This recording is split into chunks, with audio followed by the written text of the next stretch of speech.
தீபாவளி தினத்தன்று காலையில் 6 மணி முதல் 7 மணி வரையும் இரவு 7 முதல் 8 மணி வரை மட்டுமே பட்டாசு வெடிக்க தமிழ்நாடு அரசு அனுமதி அளித்துள்ளது. அதிக ஒலி எழுப்பும் வெடிகள் தொடர்ச்சியாக வெடிக்கக்கூடிய சர வெடிகளை தவிர்க்க வேண்டும் என்று வேண்டுகோள் விடுத்துள்ளது. கோவை, நீலகிரி, திண்டுக்கல், தேனி, தூத்துக்குடி, தென்காசி, நெல்லை, குமரியில் கனமழைக்கு வாய்ப்பு. விருதுநகர், மதுரை, சிவகங்கை, ராமநாதபுரம் மாவட்டங்களிலும் கனமழை பெய்யக்கூடும் என வானிலை ஆய்வு மையம் தெரிவித்துள்ளது.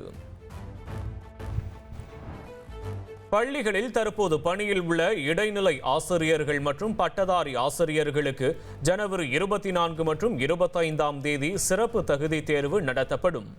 ஆசிரியர் தேர்வு வாரியம் அறிவித்துள்ளது. தீபாவளி பண்டிகையை முன்னிட்டு தமிழகத்தில் ஆம்னி பேருந்துகளுக்கான கட்டணம் குறைக்கப்பட்டுள்ளது. மதுரைக்கு 4000 இருந்த கட்டணம் 2600ஆகவும், நெல்லைக்கு 5000 ரூபாயிலிருந்து 3000 ரூபாயாகவும் மாற்றப்பட்டுள்ளது. தீபாவளி பண்டிகையொட்டி ஆம்னி பேருந்துகள் கூடுதல் கட்டணம் வசூலித்தால் புகார் அளிக்கலாம். சென்னை, திருச்சி, கோவை, சேலம் உள்ளிட்ட 13 மாவட்டங்களுக்கான புகார் எண்களை போக்குவரத்து ஆணையரகம் அறிவித்துள்ளது. புதன்கிழமை முதல் சனிக்கிழமைகளில் எந்த பணிகளையும் மேற்கொள்ளக்கூடாது என மெட்ரோ நிறுவனத்திற்கு அறிவுறுத்தி உள்ளோம் என சென்னை மேயர் பிரியா தெரிவித்துள்ளார். இந்த ஆண்டும் மீட்பு பணிகளுக்கு படகுகள் தயார் நிலையில் உள்ளது என தெரிவித்த மேயர், குற்றச்சாட்டுகள் வைப்பதற்கு தான் எதிர்க்கட்சிகள் இருக்கிறார்கள் எனவும் கூறினார். எல்பிஜி கேஸ் டேங்கர் லாரி உரிமையாளர்கள் வேலை நிறுத்தம் வாபஸ் பெறப்பட்டுள்ளது. எண்ணெய் நிறுவனங்களுக்கும் லாரி உரிமையாளர்களுக்கும் இடையேயான புதிய டெண்டரில் டேங்கர் லாரி உரிமையாளர்களை பாதிக்கும் வகையில் பல விதிமுறைகள் கொண்டு வரப்பட்டது. இதனால் எல்பிஜி கேஸ் டேங்கர் லாரி உரிமையாளர்கள் வேலை நிறுத்த போராட்டத்தில் ஈடுபட்டனர். இந்த வேலை நிறுத்த போராட்டத்திற்கு தடை விதிக்க கோரி இந்தியன் ஆயில் நிறுவனம் தொடர்ந்த வழக்கு சென்னை உயர்நீதிமன்றத்தில் விசாரணைக்கு வந்தபோது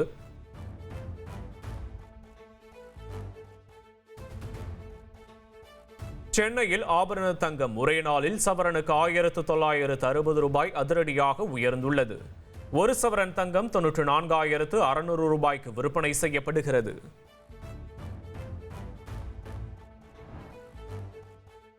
நடப்பாண்டில் இந்தியாவின் மொத்த உள்நாட்டு உற்பத்தி வளர்ச்சி 6.6% உயரும் என சர்வதேச நாணய நிதியம் கணித்துள்ளது.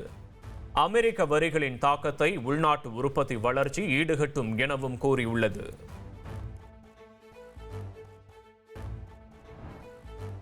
திறமையான இளைஞர்களை அடையாளம் காண துணை முதல்வர் உதயநிதி உழைப்பதாக முதல்வர் ஸ்டாலின் வாழ்த்தினார். திறமையானவர்கள் எங்கிருந்தாலும் அடையாளம் கண்டு அவர்களை ஊக்குவிப்பதாக முதலமைச்சர் கோப்பை போட்டிகள் நிறைவு விழாவில் தெரிவித்தார். கரூர் துயர சம்பவம் தொடர்பாக கவன ஈர்ப்பு தீர்மானம் கொண்டுவர அதிமுக முடிவு செய்துள்ளது. எதிர்க்கட்சி தலைவர் எடப்பாடி பழனிசாமி தலைமையில் நடந்த அதிமுக எம்எல்ஏக்கள் கூட்டத்தில் முடிவெடுக்கப்பட்டுள்ளது.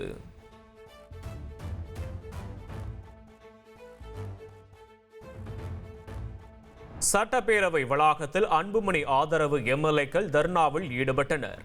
ஜி.கே. மணியை சட்டமன்ற குழு தலைவர் பதவியிலிருந்து நீக்கவும், பேரவையில் தங்களுக்கான இடத்தை ஒதுக்கீடு செய்யவும் வலியுறுத்தினர். பாமக சட்டமன்ற உறுப்பினர்கள் 2 பிரிவாக செயல்படுவது வருத்தமளிக்கிறது என கட்சியின் கௌரவ தலைவர் ஜி.கே. மணி தெரிவித்துள்ளார். மக்களுக்காக போராடும் பாமகவிலேயே போராட்டம் நடைபெறுவது துரதிருஷ்டவசமானது எனவும் கூறினார். பாமக சட்டமன்ற குழு தலைவராக வெங்கடேசனை நியமிக்க வேண்டும் என அன்புமணி தரப்பு சபாநாயகரிடம் மனு அளித்தனர். சேலம் மேற்கு தொகுதி எம்எல்ஏ அருள் பாமக கொடியை பயன்படுத்தக்கூடாது என்று வழக்கறிஞர் பாலு தெரிவித்துள்ளார். கரூர் சம்பவம் தொடர்பான வாக்குமூலங்கள், வழக்கு தொடர்பான ஆவணங்களை கரூர் குற்றவியல் மாவட்ட நீதிமன்றத்தில் சிறப்பு புலனாய்வு குழு சமர்ப்பித்தது. ஐஜி அஸ்ரா கார்க் தலைமையிலான குழு வழக்கை விசாரித்து வந்த நிலையில் வழக்கு சிபிஐக்கு மாற்றப்பட்டதை தொடர்ந்து ஆவணங்கள் சமர்ப்பிக்கப்பட்டன.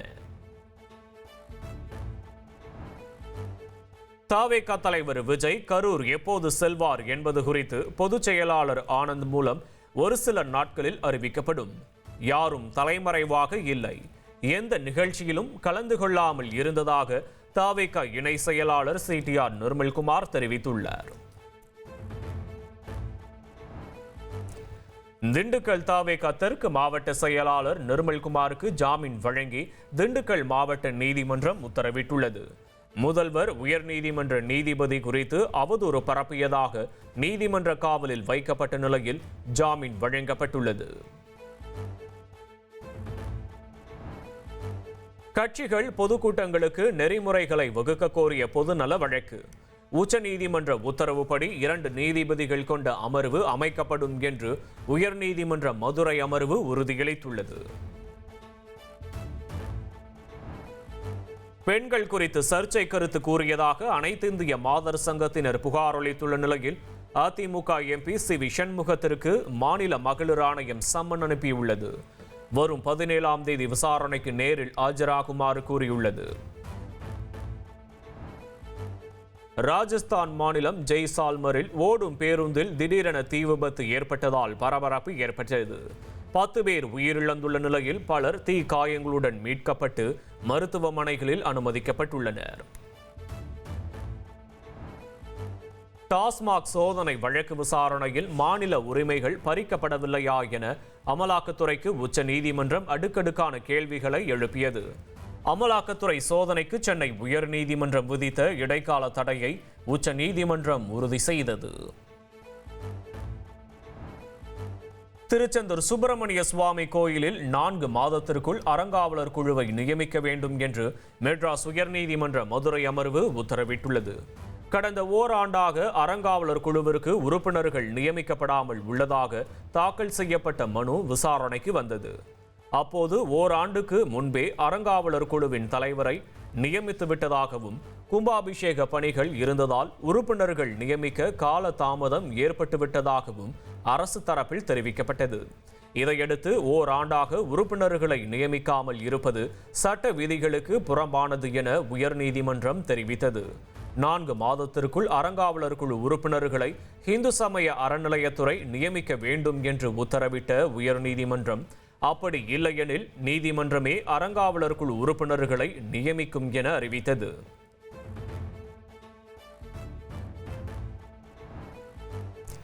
தேசிய நெடுஞ்சாலையில் அசுத்தமான கழிவறை குறித்து புகைப்படம் எடுத்து பதிவிட்டால் 1000 ரூபாய் பரிசு வழங்கப்படும் என அறிவிக்கப்பட்டுள்ளது. தேசிய நெடுஞ்சாலை ஆணையம் தூய்மையான கழிவறை புகைப்பட சவால் என்ற போட்டியை அறிவித்துள்ளது. அதன்படி சுங்கச்சாவடி அருகே அசுத்தமாக உள்ள கழிவறைகளின் புகைப்படத்தை ராஜ்மார்க் யாத்ரா எனும் செயலியில் தங்கள் விவரங்களோடு பதிவிட வேண்டும். பதிவிட்ட கழிப்பறை அசுத்தமாக இருப்பது உறுதியானால் பயனாளர்களுக்கு 1000 ரூபாய் பரிசாக வழங்கப்படும். இது ரொக்கமாக வழங்கப்படாமல் ஃபாஸ்டாக் ரீசார்ஜாக வழங்கப்படும் எனவும் அக்டோபர் 31 வரை மட்டுமே இந்த போட்டி எனவும் தேசிய நெடுஞ்சாலை ஆணையம் அறிவித்துள்ளது. செங்கல்பட்டு மாவட்டம் மேல் பெருமாள்சேரி கிழக்கு கடற்கரை சாலை பகுதியில் திடீரென லாரி குறுக்கே வந்ததால் அரசு பேருந்து கவிழ்ந்து விபத்திற்குள்ளானது. 30க்கும் மேற்பட்டோர் படுகாயமடைந்த நிலையில் JCB மூலம் பேருந்து கண்ணாடியை உடைத்து பயணிகள் மீட்கப்பட்டனர். இந்தியா வந்துள்ள மங்கோலிய அதிபர் குரேல்சுக் உக்னா பிரதமர் மோடியுடன் கலந்துரையாடிய நிலையில் முக்கிய ஒப்பந்தங்கள் கையெழுத்தாகின. மங்கோலிய மக்களுக்கு இலவச விசாக்களை வழங்க முடிவு செய்யப்பட்டுள்ளதாக பிரதமர் மோடி தெரிவித்தார். டெல்லியில் உள்ள நாடாளுமன்ற வளாகத்தை மங்கோலிய அதிபர் குரேல்சுக் உக்னா பார்வையிட்டார். குரேல்சுக் உக்னாவை வரவேற்று நாடாளுமன்றத்தின் சிறப்பம்சங்களை மக்களவை சபாநாயகர் ஓம் பிர்லா எடுத்துரைத்தார். தாம்பரம் திருச்சி இடையே செல்லும் சிறப்பு ரயில் நாளை முதல் திருவெரும்பூரில் நின்று செல்லும் என திருச்சி MP துரை வைகோ கூறியுள்ளார். திருச்சியில் செய்தியாளர்களிடம் பேசிய அவர், ESI துணை அலுவலகம் திருச்சியில் தொடங்கப்பட உள்ளதாகவும் அது தனக்கு மகிழ்ச்சி அளிப்பதாகவும் கூறினார். கடலூர் மாநகராட்சியில் பணிகளை மேற்கொள்ள அதிகாரிகளின் காலில் விழாத குறையாக கேட்க வேண்டியுள்ளதாக மேயர் சுந்தரி ராஜா வேதனை தெரிவித்துள்ளார். இனியும் காத்திருக்க போவதில்லை என்றும் கவுன்சிலர்களுடன் சென்று முதல்வர் அலுவலகத்தில் புகார் அளிப்பேன் என்றும் கூறியுள்ளார்.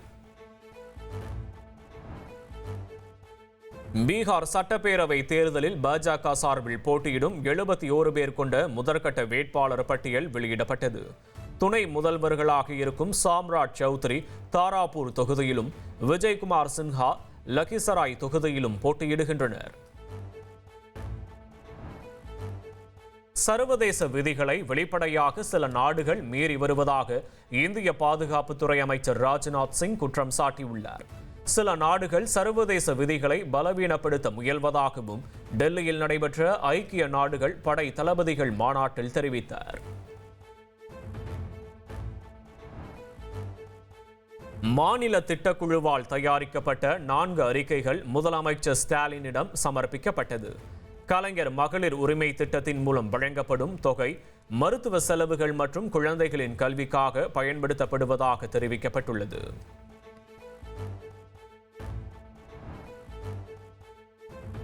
அழகாக இருக்கிறீர்கள், புகைப்பிடிப்பதை நிறுத்தலாமே என்று இத்தாலி பெண் பிரதமர் மெலோனிக்கு துருக்கி அதிபர் எர்டோகன் கேட்டுக்கொண்டார்.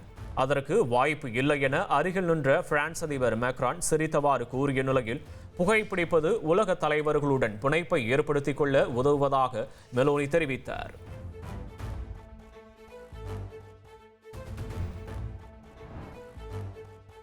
தோஹாவிலிருந்து ஹாங்காங்கிற்கு சென்ற கத்தார் ஏர்வேஸ் நிறுவன விமானத்தில் திடீர் கோளாறு ஏற்பட்டது.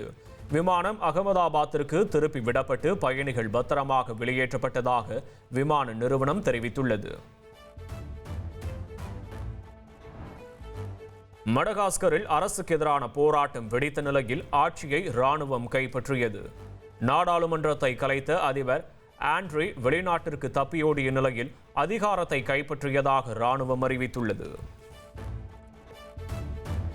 தமிழ்நாட்டின் மாம்பழ விவசாயிகள் நலனை காக்க வேண்டி பிரதமர் மோடிக்கு முதலமைச்சர் ஸ்டாலின் கடிதம் எழுதியுள்ளார்.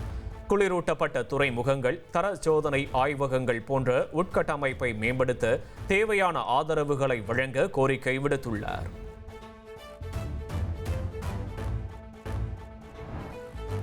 சென்னை கிரீன்வே சாலையில் அமைந்துள்ள எதிர்க்கட்சித் தலைவர் எடப்பாடி பழனிசாமி வீட்டிற்கு வெடிகுண்டு மிரட்டல் விடுத்த சம்பவம் பரபரப்பை ஏற்படுத்தியுள்ளது. டிஜிபி அலுவலகத்திற்கு இதுகுறித்து மிரட்டல் மின்னஞ்சல் வந்த நிலையில் வெடிகுண்டு நிபுணர்கள் அங்கு சோதனை செய்தனர். மிரட்டல் வெறும் புரளி என தெரிய வந்த நிலையில் போலீசார் இதுகுறித்து விசாரணை செய்து வருகின்றனர். கோடம்பாக்கத்தில் இளையராஜாவின் அலுவலகத்திற்கு வெடிகுண்டு வைத்திருப்பதாக டிஜிபி அலுவலகத்திற்கு மின்னஞ்சல் மூலம் மிரட்டல் விடுக்கப்பட்டது. இளையராஜா அலுவலகத்தில் மோப்பனாய் வெடிகுண்டு நிபுணர்கள் நடத்தப்பட்ட சோதனையில் புரளி என உறுதி செய்யப்பட்டது. முல்லை பெரியாறு அணைக்கு இமெயில் மூலம் போலி வெடிகுண்டு மிரட்டல் விடுத்தவரை பிடிக்க டிஎஸ்பி தலைமையில் 8 பேர் கொண்ட குழு அமைக்கப்பட்டுள்ளது. முல்லை பெரியாறு அணையை வெடிகுண்டு வைத்து தகர்க்க போவதாக திருச்சூர் மாவட்ட ஆட்சியர் அலுவலகத்திற்கு இமெயில் மூலம் போலி மிரட்டல் விடுக்கப்பட்டதை அடுத்து இந்த நடவடிக்கை மேற்கொள்ளப்பட்டுள்ளது. கோவையில் ஜிடி நாயுடு மேம்பாலத்தை திறந்த முதல்வருக்கு நன்றி தெரிவித்து மாநகராட்சி மாமன்ற கூட்டத்தில் சிறப்பு தீர்மானம் நிறைவேற்றப்பட்டது. இபிஎஸ்க்கும் நன்றி தெரிவித்து தீர்மானம் நிறைவேற்றுமாறு வைத்த கோரிக்கை நிராகரிக்கப்பட்டதால் அதிமுக கவுன்சிலர்கள் வெளிநடப்பு செய்தனர்.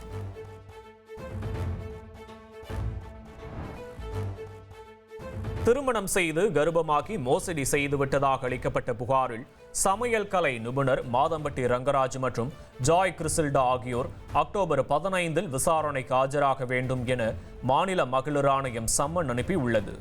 இருவரிடமும் தனித்தனியாகவும் ஒன்றாகவும் மாநில மகளிர் ஆணைய தலைவி குமாரி விசாரணை நடத்த உள்ளதாகவும் அனைத்து ஆதாரங்களையும் கொண்டு வரும்படியும் அறிவுறுத்தப்பட்டுள்ளதாகவும் தகவல் வெளியாகியுள்ளது. செப்டம்பர் மாதத்தில் செல்போன் ஏற்றுமதி 1.8 பில்லியன் அமெரிக்க டாலரை கடந்துள்ளது. எதிர்பார்த்ததை விட அதிக அளவில் ஏற்றுமதி நடந்துள்ளதாக இந்திய செல்லுலார் மற்றும் மின்னணுவியல் சங்கம் தெரிவித்துள்ளது. பெங்களூருவில் போலி கால் சென்டர் அமைத்து அமெரிக்கர்களிடம் டிஜிட்டல் அரசு மோசடியில் ஈடுபட்ட 16 பேரை பெங்களூரு சைபர் கிரைம் போலீசார் கைது செய்தனர்.